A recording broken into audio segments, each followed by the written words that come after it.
참 오래 기다려왔을 텐데 일단 발매 너무 축하드립니다. 감사합니다.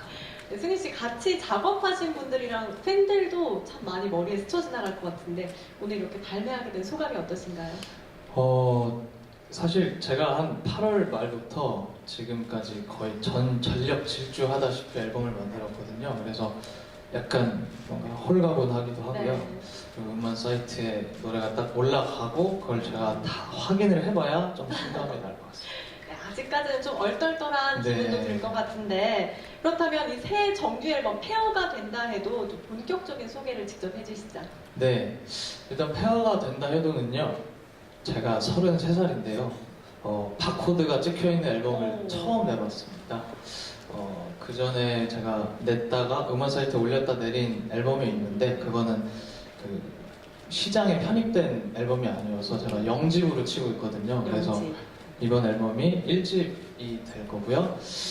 제가 한 3, 4년 동안 공연장에서 불렀던 노래들이 담겨 있습니다. 그래서 제 팬분들은 제 미공개곡을 미리 많이 알고 계셨어요. 네. 그래서 이 노래들을 어떻게 내는 것이 좋을까 하다가 그냥 한 번에 그냥 몰아서 잘 만들어서 내자라고 생각하고 낸 앨범입니다.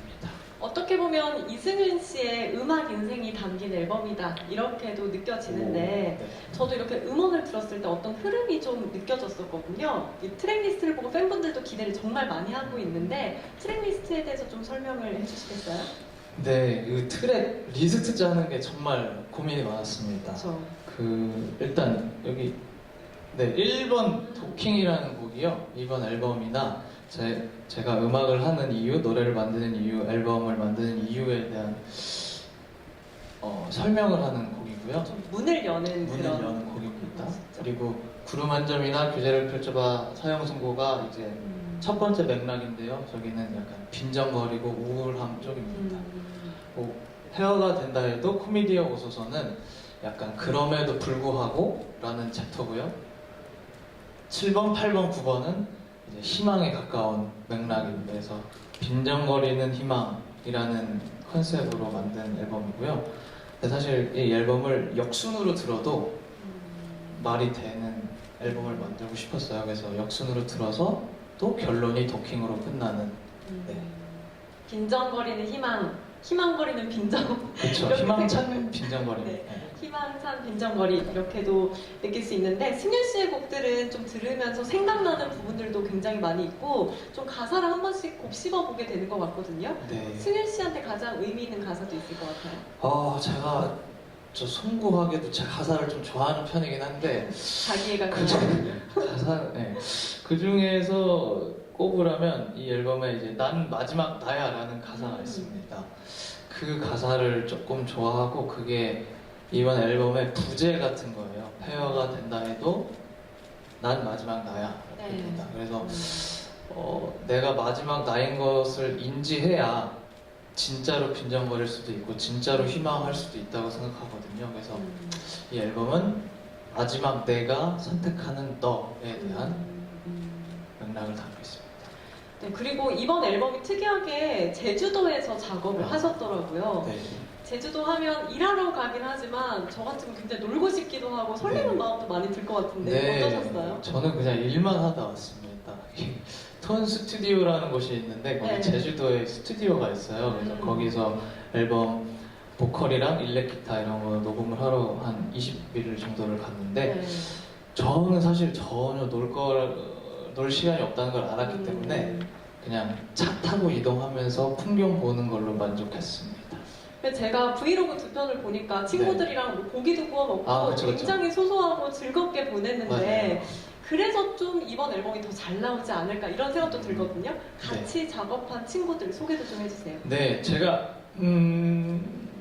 지금 아직까지요 제가 음악을 만드는 어떤 정규적인 시스템이 없어요. 그래서 친구들의 도움을 많이 받았습니다. 네.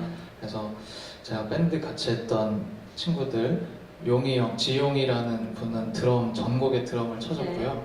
랑세라는 분은 몇 곡의 베이스를 쳐줬고 퍼드라는 팀의 기타리스트 이정원 씨가 기타도 쳐주고 일렉 기타 톤 메이킹도 해주고 싱어송라이터 복다진 양은 또 피아노 쳐주고 이종환 씨는 스트링 편곡을 도와주고 그리고 제일 중요한 역할을 제 이제 밴드 같이 했던 조이원이라는 친구가 해줬는데 이게 마땅한 이름이 없어서 제가 디렉팅이라고는 써놓긴 했는데 파일 인물을 정 주셨군요. 한 명씩. 부탁을 한 거죠. 네네. 네. 파일 정리를 왜냐면 제가 전체를 관장하다 보면 이제 네. 물리적인 파일 정리하기가 어려울 때가 있거든요. 그래서 소스 받아온 거 정리하고 이런 걸 희원이가 도와줘서 여러 도움을 많이 받았습니다. 네, 정말 감사한 분들의 손길이 곳곳이 닿아 있는 앨범일 것 같은데 이승윤 씨에게는 이 앨범이 좀 어떤 의미일까요? 제가 생각했을 때요, 앨범 단위로 봤을 때 아마 이 앨범이 저의 정점이 아닐까. 정점이요? 예. 이렇게 완성도 측면에서 봤을 때 이런 앨범을 다시 낼 수 있을 거라는 생각은 잘 들지 않습니다. 그래서 제가 가지고 있는 모든 것들이 언젠가 사라진다고 생각하고요. 그럼에도 불구하고 모든 거를 한번 쏟아넣어 본 그런 앨범입니다. 네, 또 승윤 씨 싱어게인이 작년 이맘때쯤 방송을 네. 했더라고요. 이제 1년이 지나가고 연말이 오고 있는데 이런 질문 정말 많이 받을 것 같은데 제가 먼저 좀 여쭤보겠습니다. 네. 이승윤 씨의 지난 1년은 좀 어떠셨나요? 지난 1년이요. 지난 1년이라 굉장히 좀 생각이 많아지시는 것 같아요. 생각을 많이 하면서 살았고요. 네. 네. 굉장히 많은 그 마음들이 있었습니다. 일단 첫 번째로는 당연히 감사한 한 해를 보냈죠. 그리고 두 번째로는 이제 제가 시스템 밖에 있던 사람이었는데 네. 시스템의 간택을 받은 거잖아요. 오디션 프로그램. 네. 그래서 시스템에서 일정 기간 살아야 되는 삶을 지금 살고 있는데 지금 구축되어 있는 시스템이 이제 제가 쫓아가기엔 좀 버거운 속도더라고요. 저는 0부터 100까지 다 만들어야 되는 사람인데 막 빨리빨리 하는 것이 저는 조금 벅차기는 했습니다. 네. 근데 벅차면서도 동시에 제가 지금 이렇게 이름 달고 이런 자리를 가진다는 것 자체가 저기 계신 분들이 진짜 밤낮으로 제 이름 하나 이제 여러분들께 보여드리려고 밤낮으로 수고하시는 분들이 이렇게 많구나라는 걸 제가 알면서 또 마음이 많이 쓰였습니다. 그래서 감사함과 네. 헉헉됨과 마음 쓰임과 음악인으로서 어떤 방향성을 가져야 되냐 그래서 네 가지 마음의 이제 중심을 잡기 위해서 노력을 많이 했던 한 해인 것 같습니다. 네, 아무래도 이 기쁨과 고민이 좀 공존했던 한 해가 네. 아니었을까 싶은데요. 이제 본연의 모습으로 활동을 시작하게 될 텐데 앞으로의 활동 계획 좀 어떤 꿈이 있을까요? 활동 계획. 근데 저는 활동 계획은 아무것도 안 세웠습니다. 어떤 모습을 보여주고 싶으세요? 보여주고 싶은 모습. 저는 보여주고 싶은 모습이 사실 별로 없어요. 보여주고 싶은 모습은 앨범이 전부입니다. 음악으로 승부하겠다. 승부라기보다는 음악으로 내보이겠다고요. 네. 근데 이제 어떤 모습으로 보여주고 싶냐라는 질문을 듣고 제가 좀 생각을 해봤더니 네. 저는 두 가지 말을 다 하는 음악인이 되고 싶더라고요. 너는 너 자체로 특별해. 혹은 너는 이 거대한 세상에서 진짜 아무것도 아니야. 이 두 가지 말을 다 할 수 있는 음악인이 되고 싶습니다. 어떻게 보면은 이전에 말했던 빈정거리는 희망처럼 약간 반어되는 걸 좀 많이 좋아하시는 것 같아요. 네, 저는 한 가지 방향성만 이야기하는 음악인은 안 되고 싶거든요. 네. 그래서 앞으로 더 다채로운 행보가 또 기대가 네. 되는데 자, 새 앨범에 대한 이야기를 나눠봤습니다. 오늘 그리고 이 자리에서 새 앨범의 타이틀곡 누군가를 사랑하는 사람다운 말의 뮤직비디오를 공개하려고 합니다.